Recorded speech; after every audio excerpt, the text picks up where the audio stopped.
Hey guys, this is Carl Laterza. We're coming to you from the Mount Juliet Library, and we're doing the second in our three-part series about the Electoral College. And if you remember, in our last session, we ended with a quote from Federalist Paper number 68 by Alexander Hamilton, referring to the Electoral College, in which he said, "In this manner of election, tumult and confusion will be eliminated." Well, as it turns out, we really should take a different quote that he once said, still in the same Federalist Paper.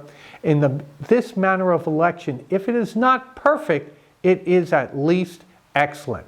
Not perfect is indeed a good description of it. And that's what we're going to take a look at in today's lesson. We're going to take a look at the Electoral College Part 2, the Imperfections.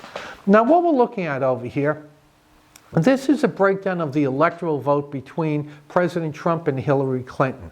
Everything in blue, those are the electoral votes that went towards Clinton. Everything in red are those votes that went towards President Trump. But if you notice where that arrow is, there seems to be a couple of other colors over there. And how can that possibly be if there were only two primary candidates running for office? Well, the explanation to that is these are what we call faithless electors. Faithless electors are those electors who are going to disregard the wishes of the people. And if you recall, last time we said it works like this. The popular vote, meaning the votes that you and I cast, the popular vote is going to elect the electors. The electors are going to elect the president and vice president of the United States. The electoral vote is supposed to be determined by the popular vote. So if the popular vote goes towards candidate A, then the electors are supposed to vote for candidate A in the Electoral College. Well, as we see over here in this particular set of instances, there were people that were chosen by the electors even though they weren't even on the ballot. People like Colin Powell, Bernie Sanders, Ron Paul, and John Kasich. They received electoral votes even though they were not on the ballot. And like I said, this is what we call faithless electors. Now, ever since the Electoral College started, there have been 165 instances in which this has happened. In 33 states and the District of Columbia, I should tell you, Tennessee is one of those states, there are laws that are against faithless electors, meaning that they're not allowed to do that.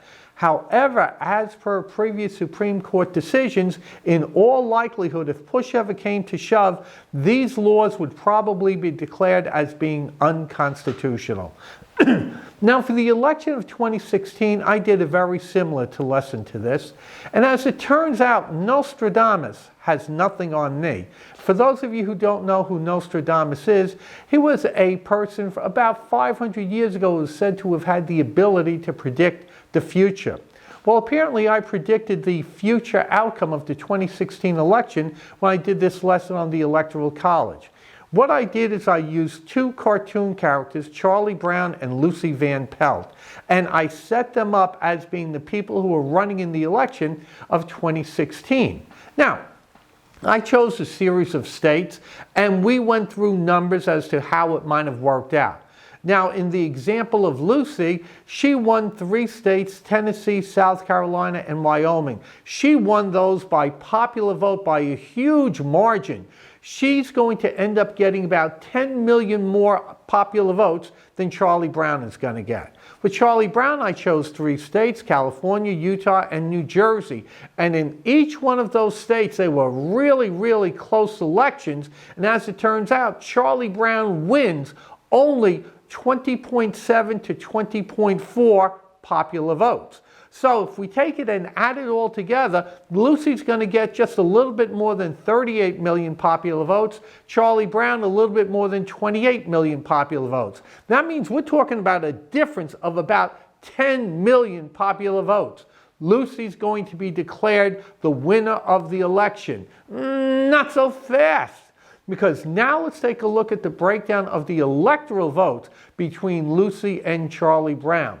Of the states that Lucy won, she got a total of 22 electoral votes.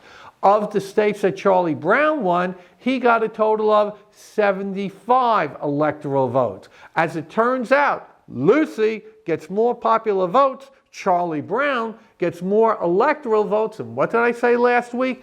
Electoral votes determine who the next president of the United States is going to be. Charlie Brown wins, even though Lucy wins by way of popular vote. Sound familiar? That's exactly what happened in the 2016 election. Hillary Clinton is going to get about 3 million more popular votes than President Trump is going to get. However, Hillary is going to get 232 electoral votes. President Trump is going to get 306 electoral votes. In 2016, just as in 2020, in order to be declared winner, you have to have at least 270 electoral votes. President Trump wins the election. Electoral votes determine who the next president is going to be, not popular votes. Let's take a look at this breakdown over here of popular votes.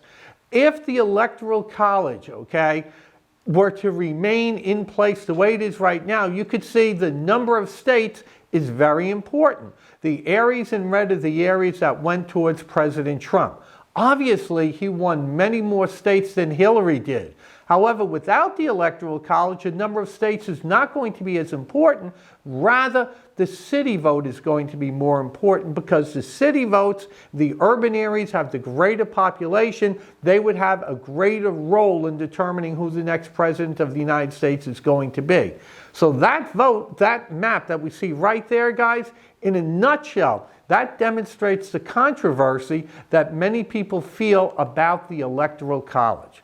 Well, surely the election of 2016 was not the first time that the electoral vote did not reflect the popular vote. No, that's not true. And by the way, don't call me Shirley.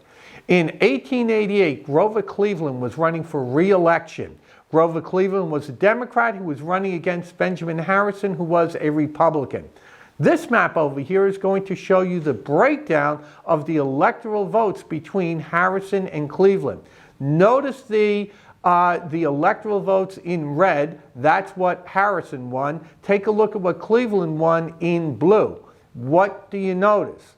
What you notice is that the number of electoral votes, the big states in electoral votes, they went towards Harrison.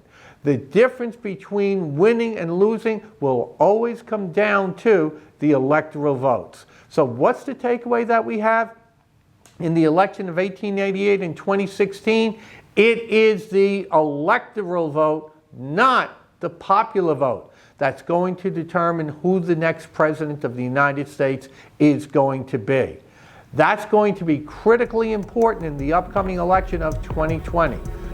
Next week, we're going to continue and take a look at the controversies that have arisen as a result of the Electoral College. Hope to see you guys.